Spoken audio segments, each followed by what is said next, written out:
कला। पितरों की 3 बेटी, मेना, धन्या और कला। के पंडाल में वो तुम्हारी झोली में प्राप्त होता ही है, ये पक्का। जो तुम मांगोगे वो तुम्हें मिलेगा, ये निश्चित है। कल्प वृक्ष है शिवपुराण, कल्प वृक्ष मिले तुम।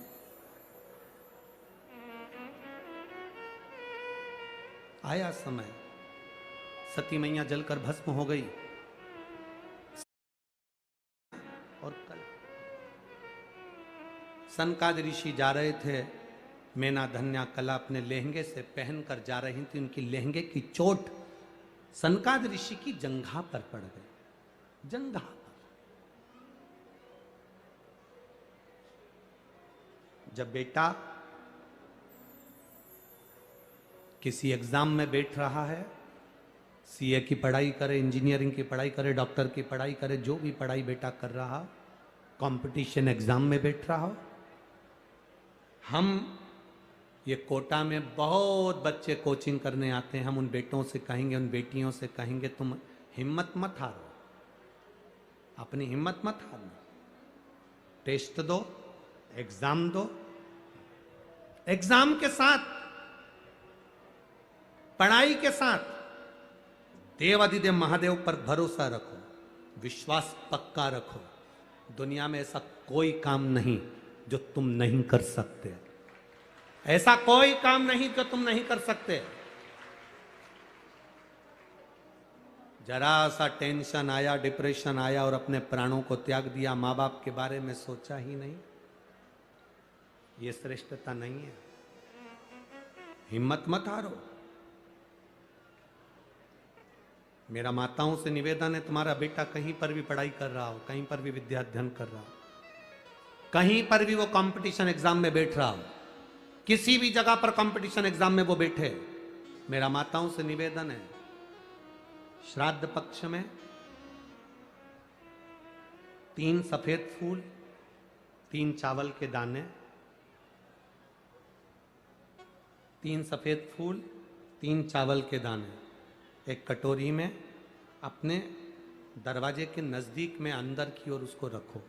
किसी भी दिन जब तुम्हारा मन पड़ जाए, श्राद्ध पक्ष में करने के लायक है। बस तुम्हारा बेटा कंपटीशन एग्जाम में बैठा हो, परीक्षा दे रहा हो, नौकरी के लिए अप्लाई कर रहा हो, या उसको कोई कुछ पाने की ललकता है और वो नहीं कर पा रहा है, या दुकान व्यापार व्यवसाय के लिए कार्य कर रहा है पर उसका नहीं जम पा रहा, कोई लोन लेने के लिए अप्लाई कर रहा है, नहीं जम पा रहा, तो 3 सफेद पुष्प और 3 चावल के दाने।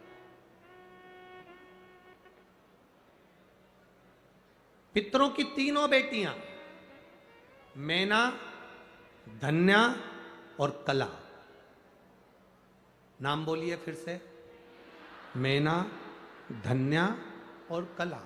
पितरों की 3 बेटियां, इन तीनों बेटियों का नाम लेकर दरवाजे के पास में कटोरी को रखकर, जो बेटा, जो बेटी, जो कंपटीशन एग्जाम में बैठ रहे हैं या कुछ ना कुछ करने की उनकी ललकता है, उस बेटा बेटी का नाम स्मरण गोत्र बोलकर उसी चावल और पुष्प को बाबा देवादिदेव महादेव के मंदिर में भगवान श्री नंदीश्वर को स्पर्श कराकर शिव जी की अशोक सुंदरी वाली जगह, अशोक सुंदरी की जगह मालूम है ना सबको, अशोक सुंदरी का स्थान, अशोक सुंदरी वाली जगह पर उसको समर्पित कर दो।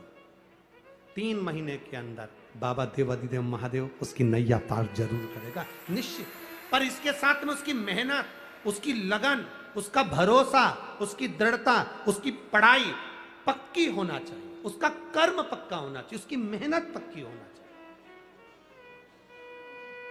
कितने पुष्प, कितने चावल, नाम बोलिए, जम के बोलो जरा, इधर वाले भी और इधर वाले भी, सब बोलो, मेना, धन्या और कला। ये 3 बेटी, पितरों की 3 लड़कियां हैं जो पितृलोक में निवास करती हैं। इनके नाम स्मरण कर कर समर्पित करना पड़ा। समय आया, तीनों देवियों को श्रापिता लगी तो वो भूमि पर आई और उनकी गोद में, मैना की गोद में माता पार्वती जी का जन्म हुआ। माता पार्वती जब बड़ी हुई, भगवान शिव के प्रति उनकी लगन हुई और शंकर भगवान के साथ में माता पार्वती जी का मंगल विवाह हो रहा है। जोरदार ताली बजाकर शिव पार्वती के मंगल विवाह का स्मरण करें।